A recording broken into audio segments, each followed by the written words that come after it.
All right. Hey, everybody. It's Jonathan Crow, Director of Community at NinjaOne again. Thank you for joining us for this very special live stream.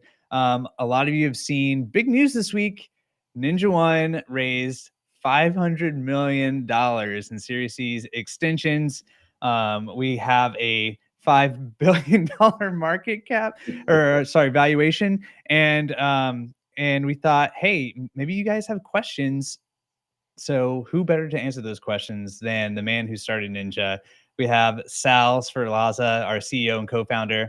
And Sal, we did this last time we had big news, but I think we may have recorded it. We wanted to do this live and give folks a chance to riddle you with all sorts of questions while you got you captive here. So thanks for doing this.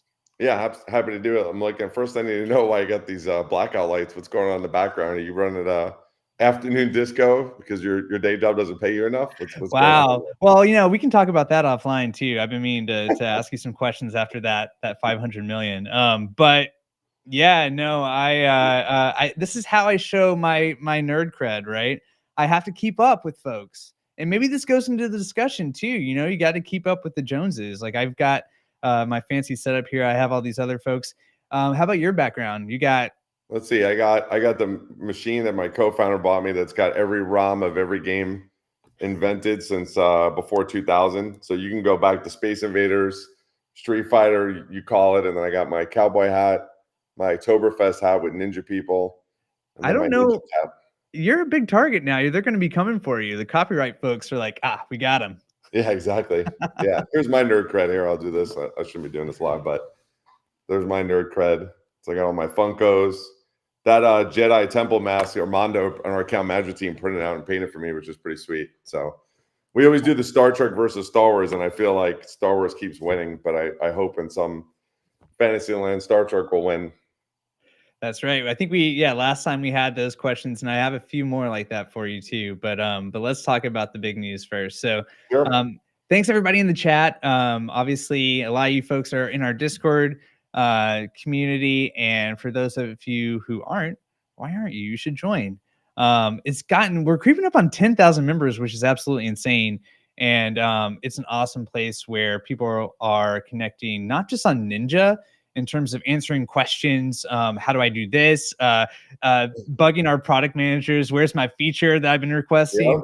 All sorts of those things. But we also talk about broader IT and tech too. So come check it out if you haven't already. Well, big shout out to you, Jonathan. I mean, the community you built is amazing. And I think you're a shining example of ninja culture and why we can never have to lose it. So thanks for everything you do. Oh man. Well, no, thank you. I mean, I think it comes from the top, and we'll get into that a little bit. And from all these folks joining here too, David, Michael, Robert, like we've got some really amazing community members who give back a ton. Here you go, Sal. You got a little bit of a fan here, some support with your Star Trek. Yep. Those that don't know, I might have talked about this last time I did the interview with William Shatner, which is amazing. So I just think I got to find out how to get like a Jonathan Franks or a Patrick Stewart interview. That would be my dream next. So on my way to Berlin, I'll see if the marketing team can make it happen. You're going to fill up your Infinity Gauntlet with, yeah. Well, let's get into we'll have some more fun questions too. And everybody, I mean, take advantage of this time. You've got Sal, the brains and the heart, the soul of Ninja here. Ask him all the questions. And I've got a few that folks have given me beforehand. So I'll start with those. Yep.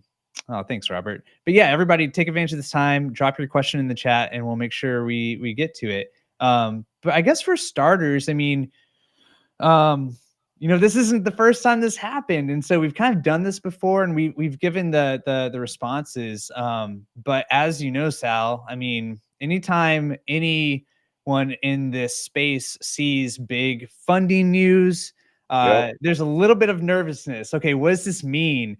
Are you going down that path that they've been down before with private equity and all that stuff?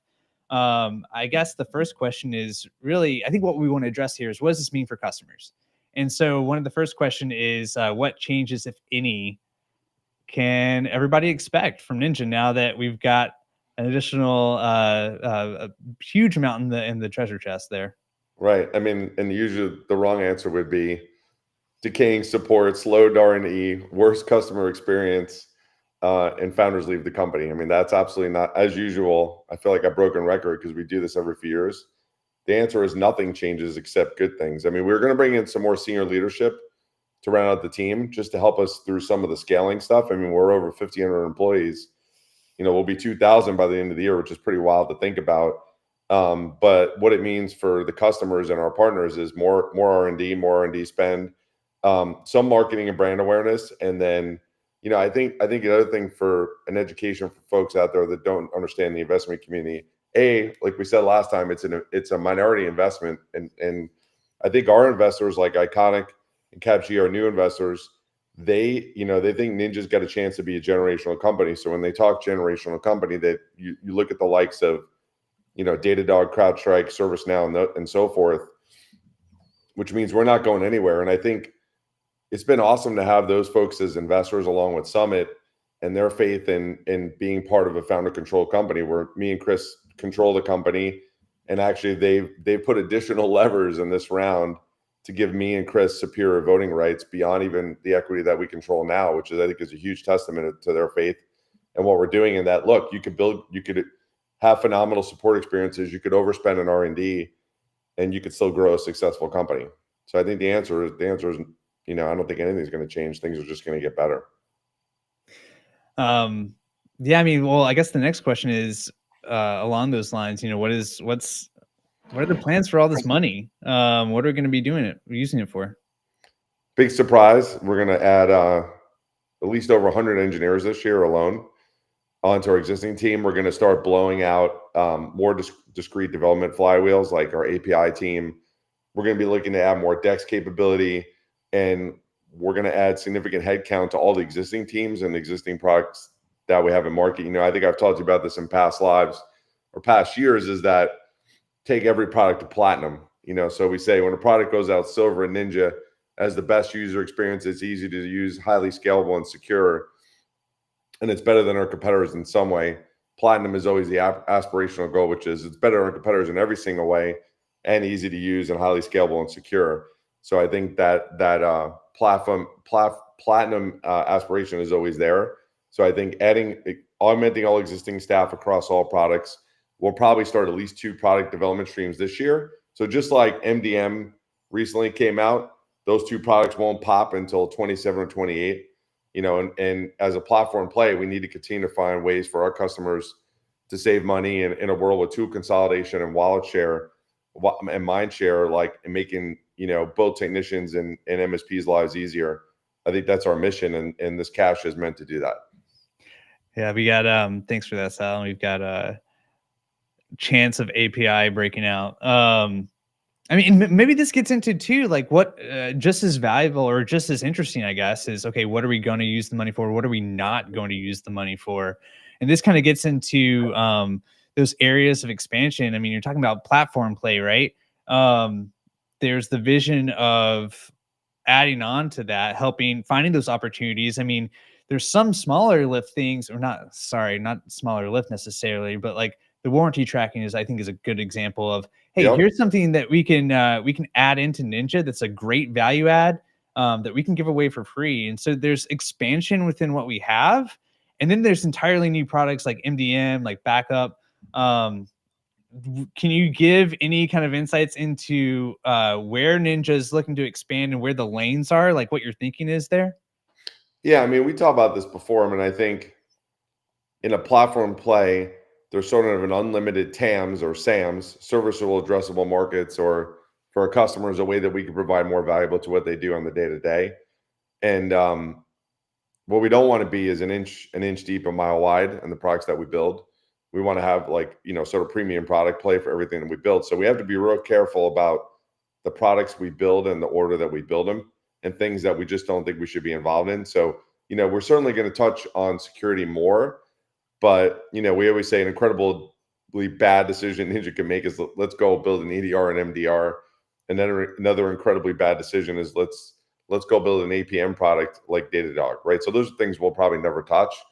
But I think within the lanes we're at, there's a path to provide exceptional products over the next 5 or 10 years. Some of those we can't talk about now. Obviously, with SaaS backup being, with the Dropsuite news, I think that's one where, we've talked to Gardner about this. The world's evolving. It's about, with endpoint sprawl, and I think in the future it'll be about the user and all their endpoints.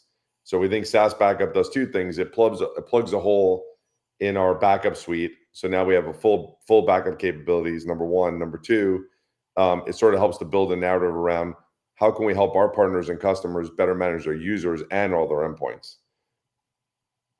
Yeah, I mean, the other thing that you've mentioned before that it's really stuck with me is when you're thinking about expansion versus the recurring investment that needs to happen in some of these with some of these Yep. products and capabilities, right? Like patching is the example that you throw out all the time. Like Yep. patching, you're built on sand. You have to constantly be adapting to what Microsoft's doing, to how patching is working. And so it's not one of those things that you can really just, okay, we did that, on to the next thing. Like Yep. it requires that consistent investment, right? Yeah, no, I mean, we've talked about this before, but for the group, I think like products like warranty, documentation, sort of low cost, development cost, commoditized products that can be easily built and provide value to our customers at a super low cost or free. We have a responsibility and obligation to our customers and partners to do that. For products like endpoint management and patch and some of the other products that we have in the pipeline, like MDM, the ground is always moving. Bad patches come out every day. If you look at our patch sentiment feature, the comments, we've saved so many people's bacon just in the last couple months on patches that were approved there by known vendors that could have did something destructive. So I think innovating in the lanes that are hard for our chargeable products and providing more value at low or no cost is part of the journey, right? So like we have products that will not be super accretive to Ninja, but will provide a better experience for our partners and customers and make them stay with us for years to come. So I think there's that balance of both. The great news is Ninja's had the luxury of hyper growth, both selling to internal IT departments and our trusted MSPs at the same time. So that, sort of that goodwill and that approach sort of feeds on itself, allows us to generate more cash, which obviously makes us more profitable and worth more, but also allows us to accelerate R&D even faster. So there's a better together play there where we can continue to build products for our trusted MSPs and our internal IT and use that as an engine to fuel growth. I mean, we're not a company that needs to worry about, getting our partners to consume our product in order to grow. We get to grow by just continuing to take over market share in both markets and being the trusted advisor to the MSP and providing efficiencies for our IT customers, and in some cases, brokering introductions between those IT departments and MSPs and remain channel friendly. So I think it's been really good superpower for us. And I don't think a lot of other vendors can do it. There's well, speaking of working with other vendors, I got a big question for you that may you can I'm kind of interested to see how you answer it. But before we do that, GD15, let's give you your question here. This is a good one. Talking about integrations, right? This kind of goes to that lane question that we talked about before. Obviously there's a ton and more all the time to work at within Ninja.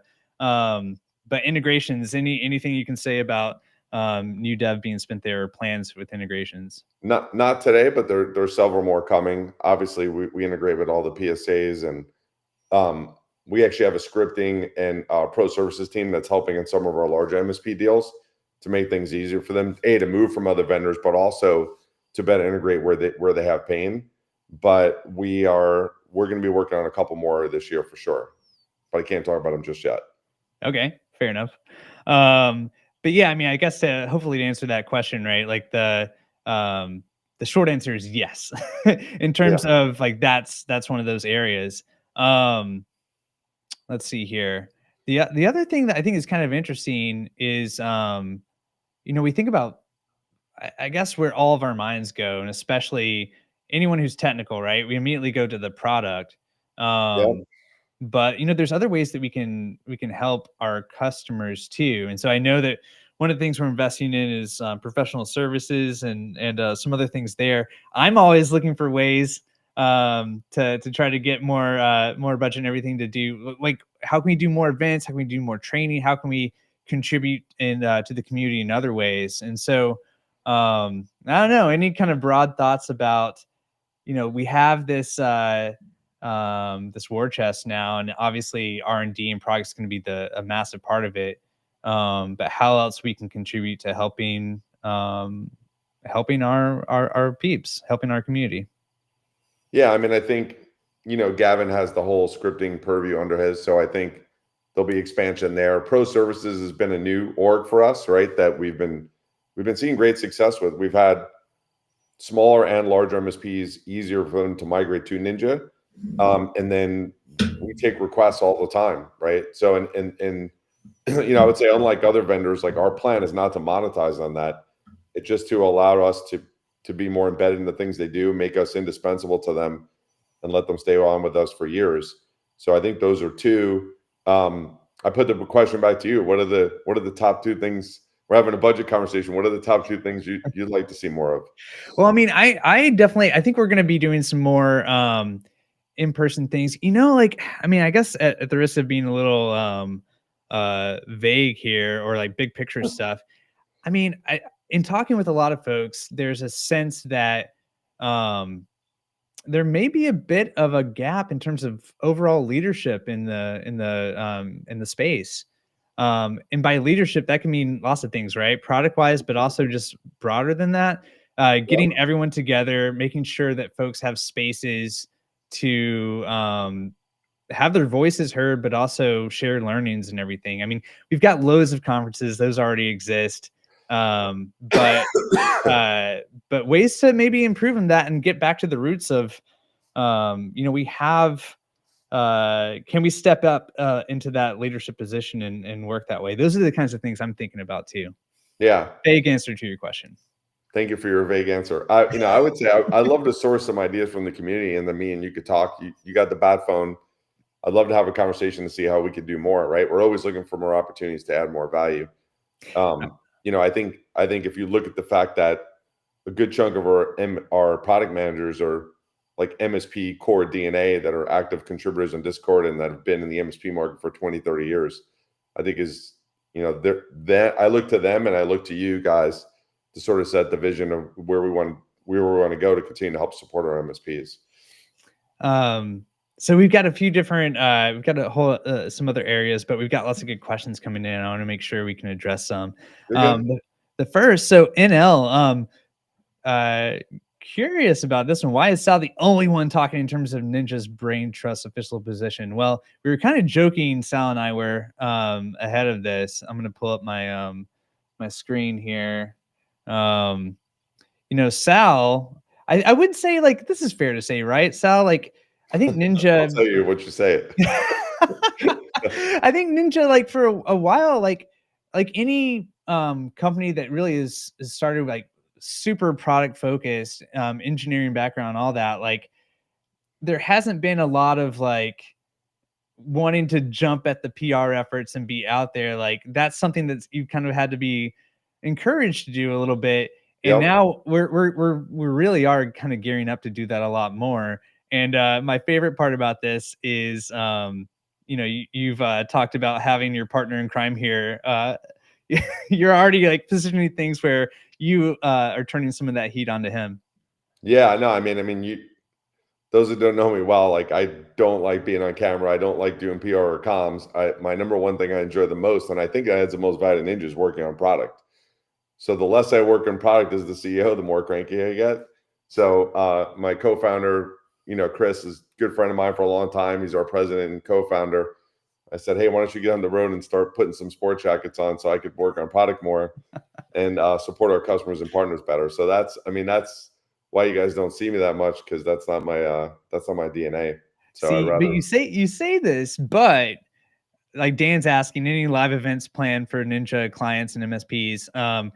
Anytime we have had more, I guess, like, we haven't had a huge con, but we have had some events in Austin.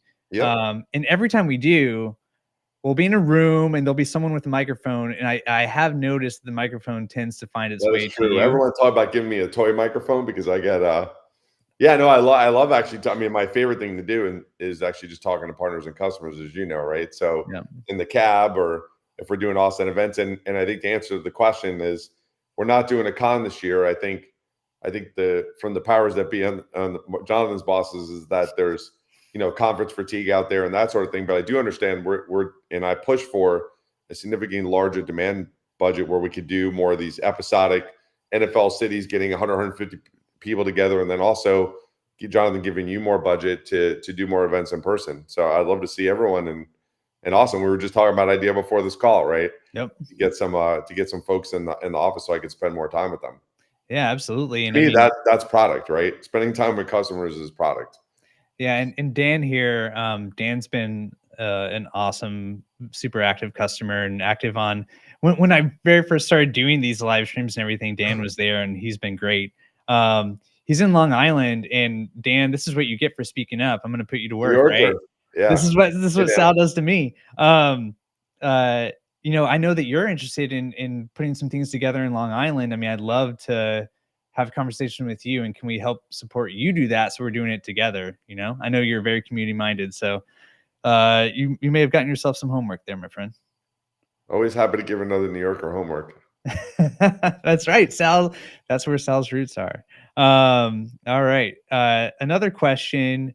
Let's see. Well, okay, this gets into something. So Ben also super active with us in the Discord and other places. Ben's a great guy. Have you seen Ninja's competitors responding or not, considering Ninja's recent advances?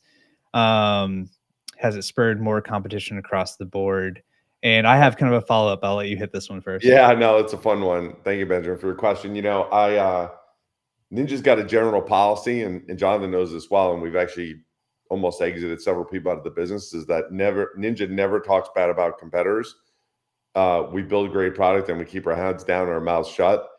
Generally, I would say that every growth stage of Ninja, without naming names, pretty much all of the competitors have attacked us in some way with pricing gimmicks or fake news or that sort of thing. So I won't call it competitors specifically. I just won't do that. But we've seen generally a general increase, from all competitors on our paid advertising spend and everything we do, copying of our messaging. So we take it a good in stride, since how does the phrase go, Jonathan? Plagiarism is the best form of flattery or whatever it is. So I think Imitation, best form, yeah. Yeah. And we had a lot of debate internally about, if and when did we want to even put press releases out? Because we've been quietly growing one of the largest IT software companies in the world without a trade show, without major comms and brand. But now we think the time is, and our portfolio is strong, and we have a great product vision. And we think it's time to tell the world about it and grow even faster. So, we tend to be pretty pragmatic, me and Chris, about how we do things. We don't like to get ahead of our skis. We like to underpromise and overdeliver. And I think, now's a good time for us to expand our horizons. But yes, we are constantly looked at. And, if you talk to investors around the world, like the number one threat to sort of existing vendors is Ninja. So with that and smaller vendors is that everyone's coming after us in a much more aggressive fashion. But we're excited about that, and we just keep our heads down and just keep cranking away a product. And I think most companies of this size, this is the time where the founders totally blow it or the leaders totally blow it and they want to reinvent themselves and let's redo the whole user experience and start from scratch and let's completely change everything we do. I think that's not going to happen here, at least not under my watch, for a long, long time.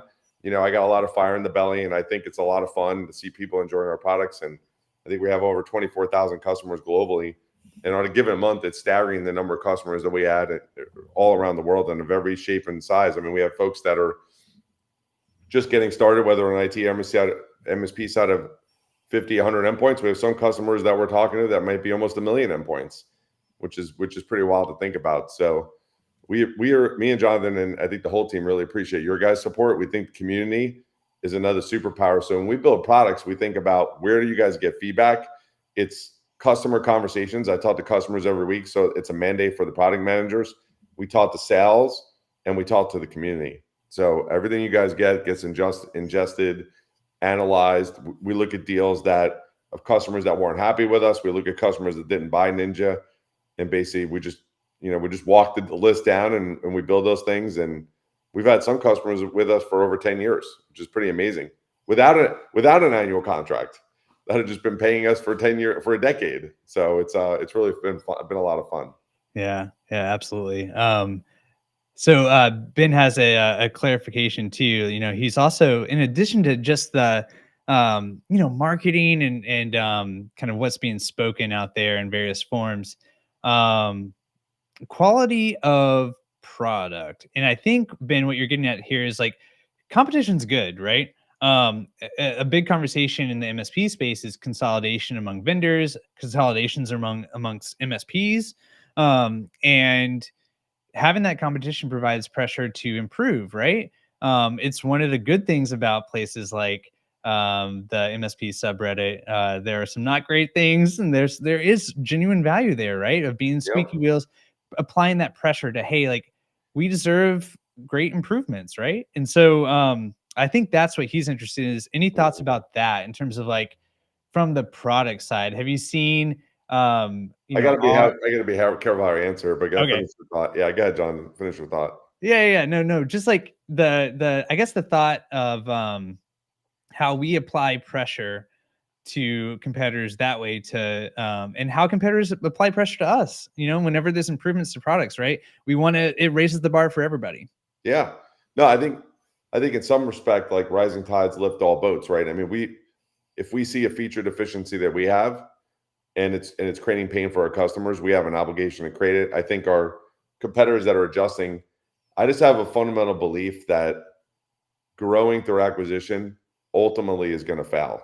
That just, I mean, just the number one. I mean, I've seen some that are great single product platforms that have gone private and that sort of thing. But I think it's hard because I was a software engineer for 17 years. I sat in companies that sort of did the roll-up play, and the best and brightest minds of those companies move on to do new companies. And like I worked at Quest Software, and like the founders of Veeam, myself, some of the founders at Datadog, some of the companies now were all in Quest Software. Like they were the they were the offspring of that success. They went off to do greater things, and those products, inherently, when you lose the brain trust of those products, the products get worse. And then you put in the what point in time are those products developed, what language of those products are developed. So I do see some competitors adding more features. When I look at things like AI, my general approach is to go slow. Like I probably shouldn't say this, but if you say you're an Apple versus an Android thing, I always make the joke, and I know the market share is about 50-50. Apple always comes out a little bit slower, but they want to make sure it's bulletproof airtight, where Samsung is more, and the Android folks are more innovators. We're mid-level adopters. We cannot put your guys' endpoints at risk and release things too early. So with things like AI, we're making significant investment. I mean, that's some of the cash that we're doing. We already have like a big AI team, some really interesting results, but we're taking our time. The reality is that the AI tools will get having lived in Silicon Valley for 16 years, the really early adopters perhaps get early success, but there's a graveyard of folks that adopted too early.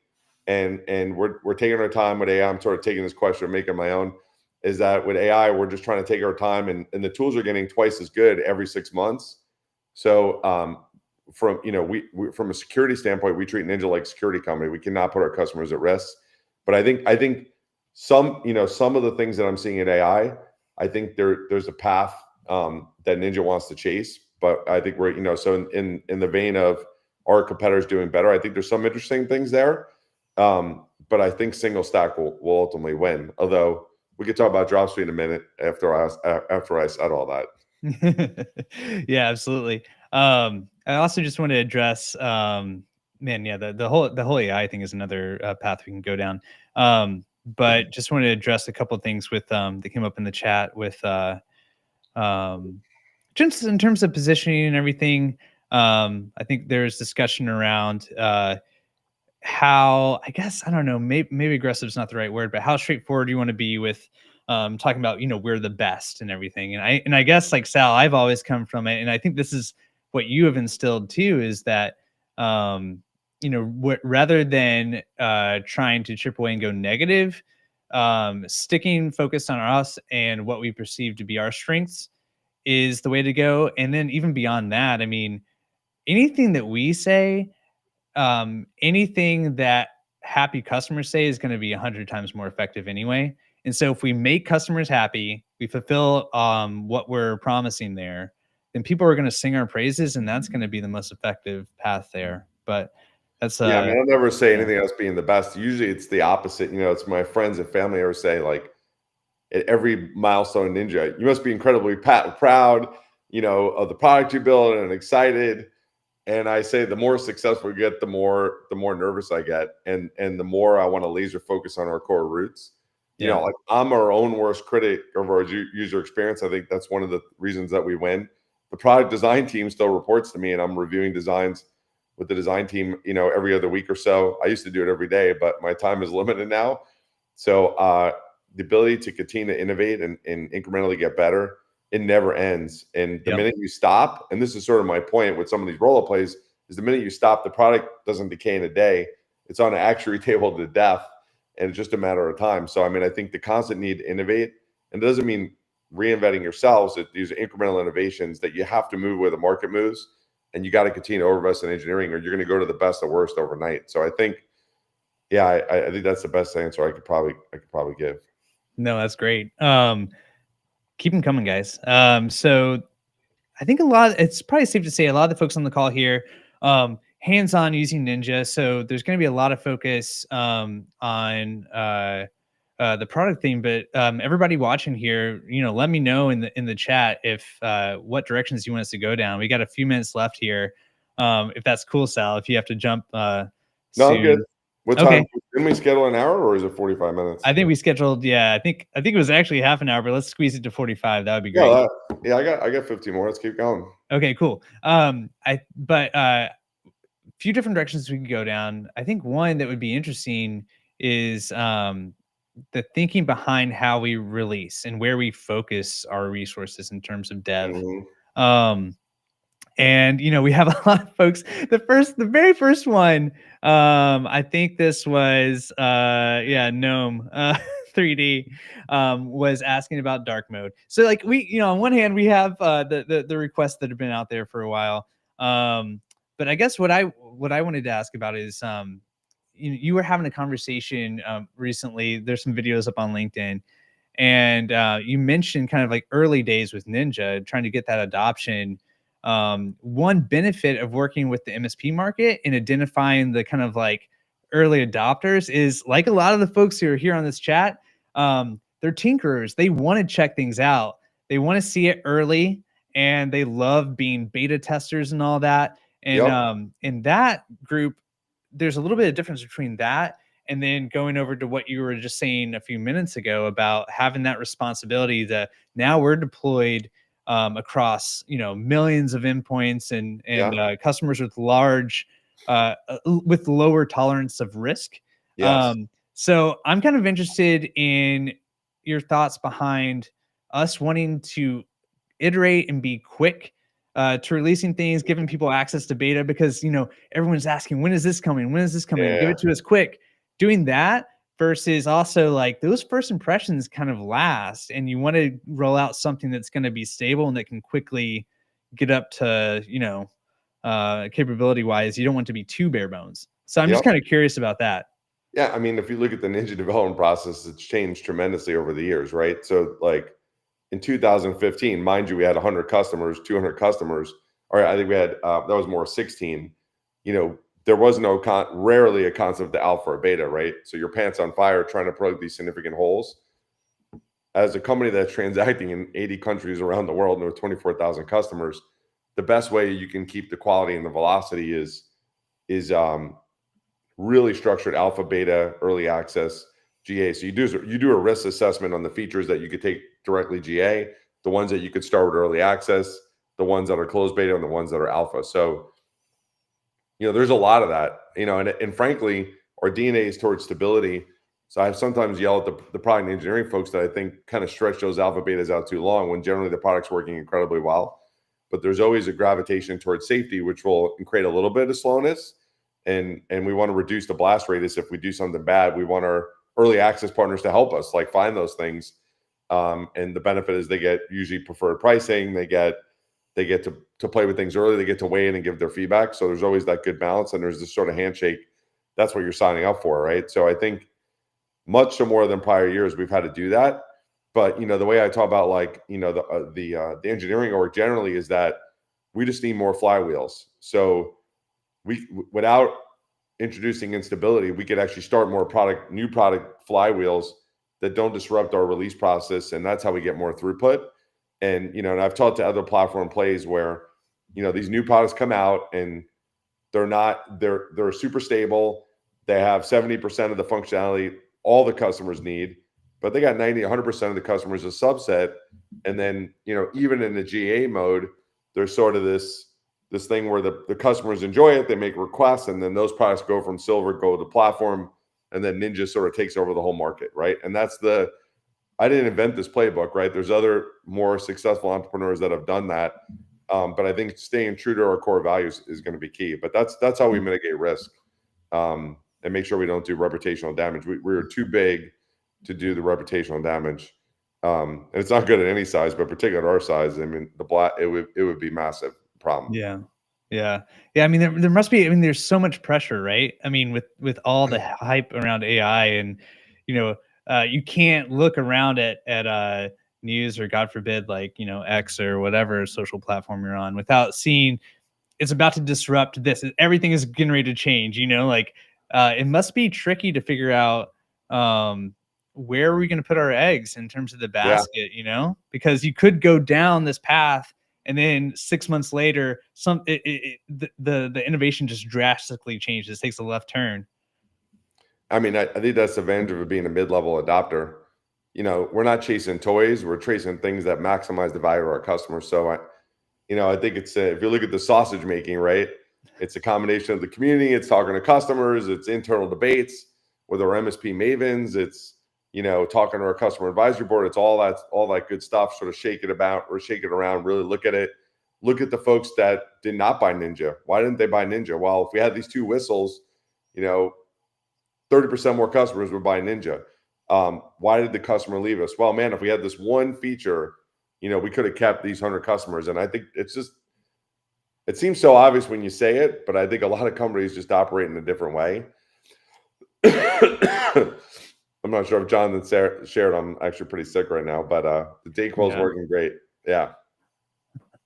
Thank you for powering through. Yeah, Sal. My boss Tom was like, "Is Sal still going to do it?"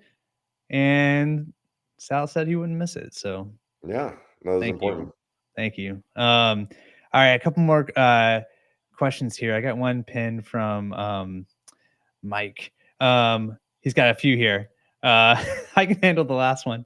But what upcoming Ninja feature or features are you most excited about? And also, would you consider offering Ninja for free to existing customers for personal home lab use for a limited number of endpoints? I think this has come up in other ways too, of like nonprofits and some other things as well. But yeah. The second one we got to talk about. I mean, that's an interesting one. What was the first one?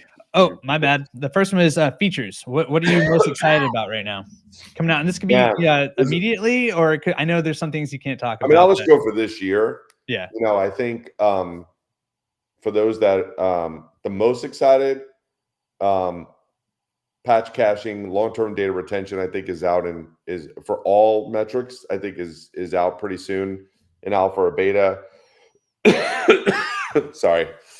And then I think the MDM enhancements that we're at, MDM Mac and Windows MDM is going to be pretty huge. I mean, one of the things I would say to both any of our customers at any level, whether it's an MSP or an IT org, it's an interesting world where the ground's moving between what you could do in endpoint and what you could do in MDM. So you have a few options, right? If you're a large IT org, you could buy Jamf, Intune, and maybe use Ninja for patch or another vendor for patch. Having those things collapse, and if you look where things are going, and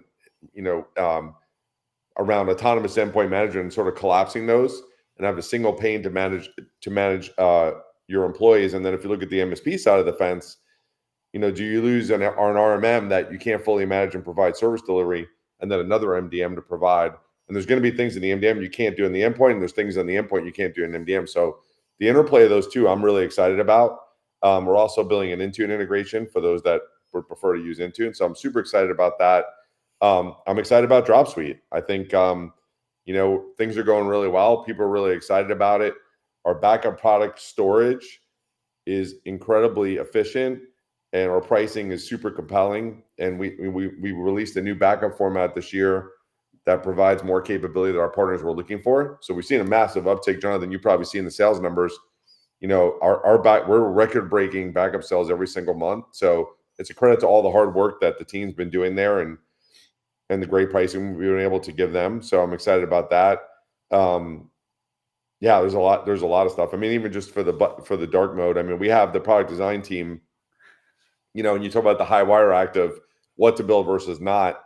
I think the hardest thing as a product manager, and I ran all the product by myself. I got an army behind me that's much more talented than I am, but I still get to participate and play, is like separating customers' needs versus wants. You can't make everyone happy, and you don't want to make everyone sad. So I think, things like ADA compliance, like for disabled folks, is like becoming more important in dark mode. So we're actually we have our best, sort of UX engineers on the product design team, porting every widget in Ninja, upgrading the user experience. Like I'm personally involved, upgrading the user experience, making things cleaner. And then you sort of get dark mode and ADA for free. So we have enterprise customers, like federal customers, and MSPs that are asking for, sort of ADA compliance. So I think we sort of killed two birds with one stone. We continue to innovate and level up the architecture in Ninja. So, Ninja's been around for 9 years. We want to be the old decaying platform. So, we're on the latest hyperscalers. We're trying to stay current and relevant. So I think you put all that together, and that's how, part of back to the question before is like, how do you decide what to build versus not? So you stole, when you brought up dark mode, you stole my joke. I was going to say, you had this very great answer, very thoughtful. And I was going to be like, well, that was nice, but that was the incorrect answer. The correct one was dark mode. So yeah. Sorry. Nah, you stole. That's okay. You're the CEO. You get a pass. Okay. Well, let's see. I guess we got 3 minutes left. Last call for any questions.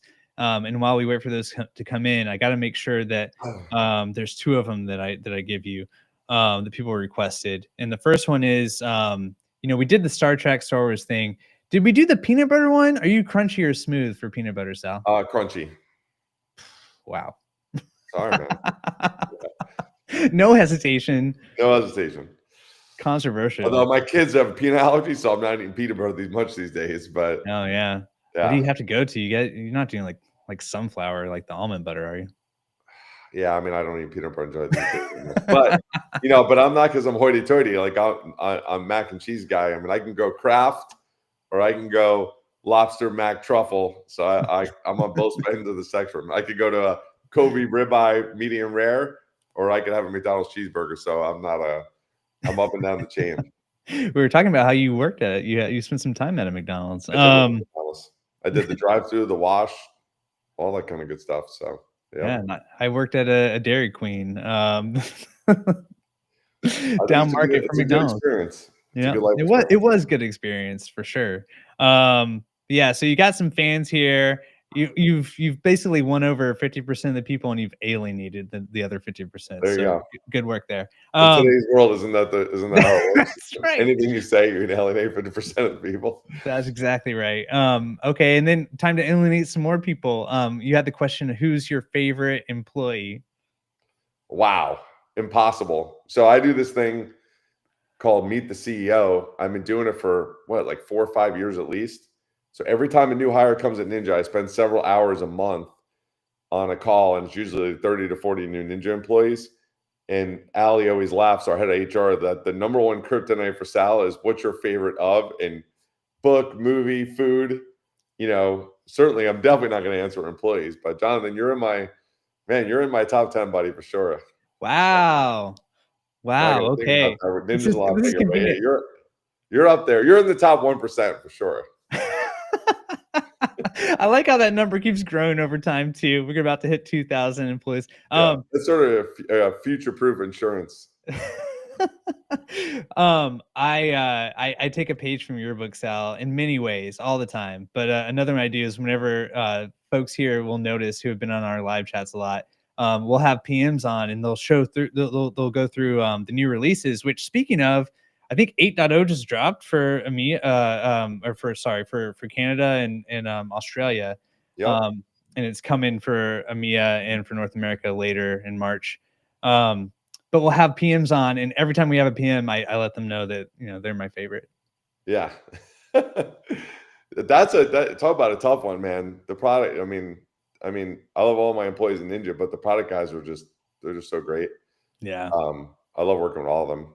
So Yeah. They really, I mean, they come from the community too. Like they know, yeah, they care a lot and they're totally bought into. they're super passionate. Yeah, Yeah. I'll tell you a funny joke. I was talking to Gerhard, our board member, and when we brought him on the board, I gave him a Word document. I Luke, said, "What's that?" Luke's on here. He called Luke, me. you're my favorite right now, baby. Yeah. And he's like, "What?" Just whining about product, and part of that is obviously the product managers. But I said, "Here's everything I do as CEO at Ninja." And I wrote like a one-page thing, and I was like, "Tell me what I'm doing wrong." And he went through the thing, and one of the funny calls is he goes, 25 hours a week in a product. He goes, "That doesn't suck." He's like, "Keep doing that," right? So that's why I sent a message. This is cool. I can send a message out to our Ninja. I need to do at least 24 hours of product. If I'm not, I'm going to be cranky. So, but this counts as product, by the way, which is great. So, All right, last question for you. It's a doozy, Sal. what do you got? One thing I love about this, and you know this, like when I first came to Ninja and was figuring out, okay, what are MSPs all about? I'm going to go on Reddit. I'm going to see what they, see how Yeah, they're talking about vendors. But I love the no bullshit.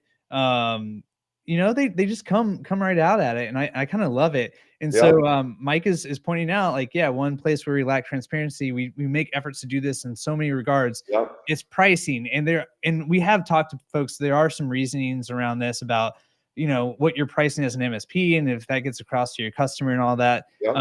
But obviously there's wiggle room. This is a complicated one. I feel Yeah, like, I'm happy to answer it. okay, all right, go Yeah, I for mean, it. I've answered this in the past for MSPs and for IT folks. Is that Ninja's been selling for about 10 years, right? So generally, although we've had some modest price increases, we really never really in price increases much at all. So customers that bought at different points in time pay different prices. A 50 endpoint person is not going to pay the same, just like any other product is not going to pay the same price as someone that's 100,000 endpoints versus 10,000 endpoints. But if anything's true, as customers have grown with us, they've seen better pricing over time. We've had folks that have done tremendous lift to help Ninja in the early, so they might enjoy better pricing for that. We've had folks that participate in every beta and give product suggestions. So there's a lot of reasons why. There's different SKUs that don't exist anymore. So there's a million reasons why, and I think putting pricing is just not something that we do for those reasons, because it creates heartburn, and we at least want to have the conversation with the customer. So and we'll have promos like, hey, if you buy these two products together, you save more money. Generally, the more products you buy with Ninja, the more money you save, right? So, and in this kind of world, I still believe, and the valuation I think supports the thesis, is that great products win, and that you could save 10 cents an endpoint or 20 cents an endpoint and go with a different vendor. But the question is, are you going to get the premium support? Are you going to get the overspend in R&D, and the growth, and help us share on this journey? And I think the answer is no. And with the fact that generally there's no long-term commitments. So I tell the partner after partner that they get caught in the T's and C's and massive onboarding fees, and they feel trapped. And the only time it's funny that Ninja's had to do long-term contracts is to help partners get out of the obligations that they regretted doing. And we actually put in our long-term agreement, particularly for MSPs, is an amendment that basically says Ninja does not like trapping or do not like long-term agreements. We don't want to do this.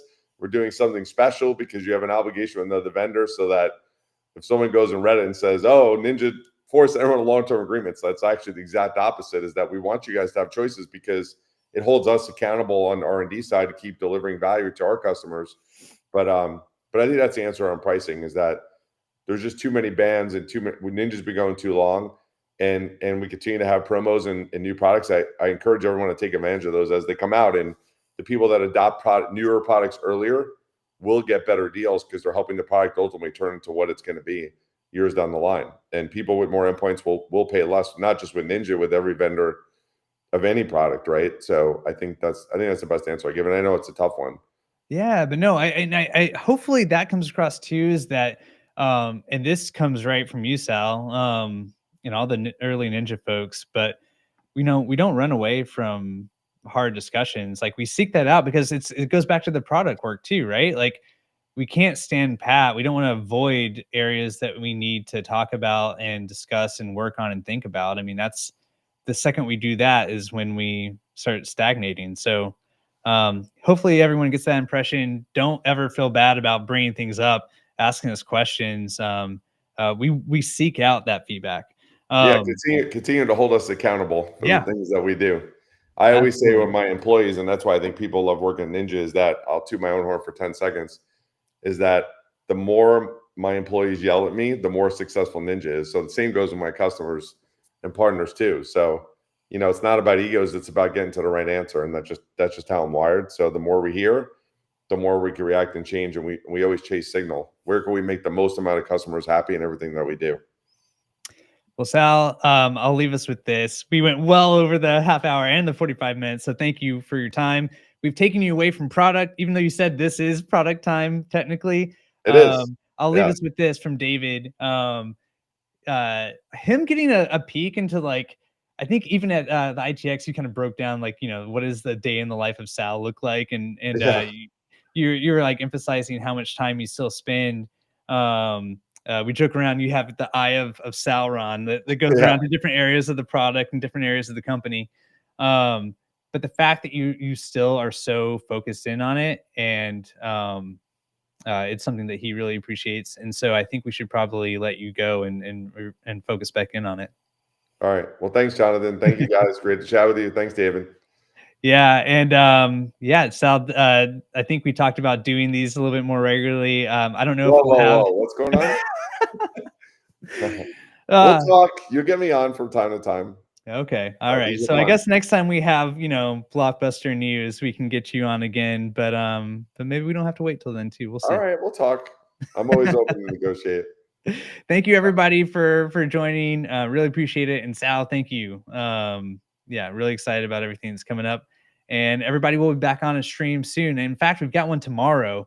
We're going to be going back into deep dives of Ninja features, capabilities. We're going to be streaming about how to take more advantage of the sys icon. And we're going to have one of our sales engineers, solution engineers, and a couple of customers showing what they're doing with it. So check out the Discord. We'll drop up the sign-in link for that. You'll see when you can join that. It'll be here on YouTube, so no registration required. Thanks everybody again. Have a great day.